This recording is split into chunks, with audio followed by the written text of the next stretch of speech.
I'll be presenting my study on risk factors associated with Your screen, development and ma'am, not progression of visible. myopia. There's a rapid increase in prevalence of myopia over the last few decades, and Ma'am, your screen not visible, ma'am. therefore it has emerged as a significant public health problem. And in some parts of Asia, the prevalence is reported. May I interrupt? Sorry, can we start the time? Yes. Timer. Should I start again? No, you carry on. Please.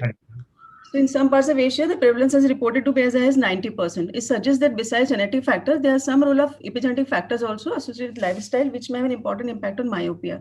So a study was done to determine the influence of outdoor activity on myopia onset and progression.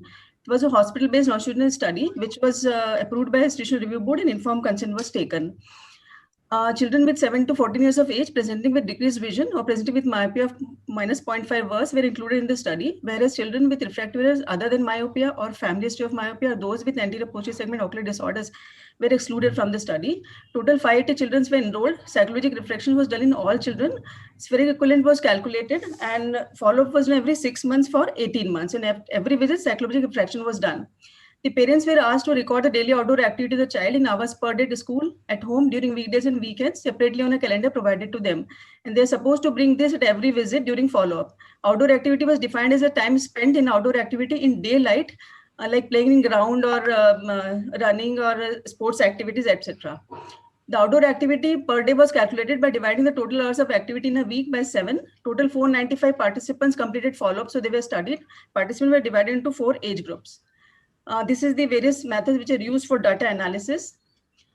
This chart shows the distribution of the gender across the various age groups. It shows the baseline spherical equivalent in various age groups and on follow-up visits. It also shows the mean outdoor activity in hours per day at baseline as well as in 4 visits across the various age groups.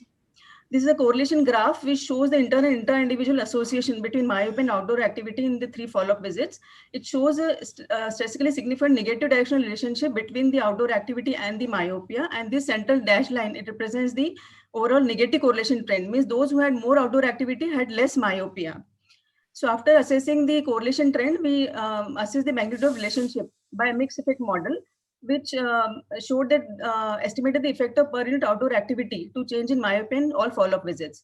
So it was found that in 1 hour, each hour increase in outdoor activity per day had a negative effect on myopia by minus 0.06 diopter, which was found to be significant. So outdoor activity was inversely related to myopia progression. So to our knowledge, this is the first hospital-based longitudinal study done on cohort of children from Central India, and the findings of our study are in correlation with all the other studies done in literature, like Sydney myopia study, the North India myopia study. They all showed that outdoor activity of more than 2 hours was protective against the progression of myopia.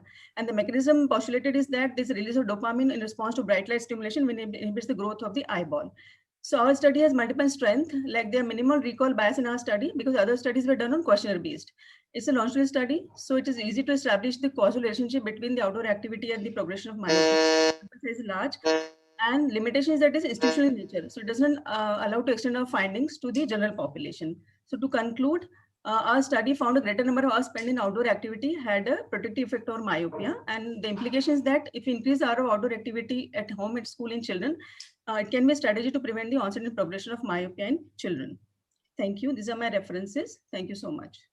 Dr. Saroj, thank you very much for the nice presentation. Thank you, sir. There's one question. Yes, sir. This outdoor activity which will help in the myopia progression stopping, up to what age you are? What are the age factors you are? 7 to 14 years we have taken as we have studied in school children. So we've taken age group of 7 to 14 years. So the studies, how long study you have done? It was a 2 years study where we done 3 follow-ups every 6 months. It's a longitudinal follow-up study, sir, prospective. So Was there any difference with the age group? you should keep continuing the study for a long time so that we can know the exact health this can cause. Yes, So Somesh. we'll do the study with a long-term follow-up of 3 years, so we can come out with the results. Was there any difference which you found between the age groups of younger versus the older children?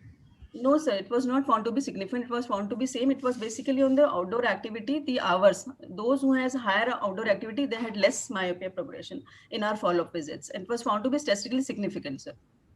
So age was not a statistically significant criteria in your study. It was the amount, the hours spent on outdoor, especially in daylight activities, was found to be significant. Right. Okay, thank you, Dr.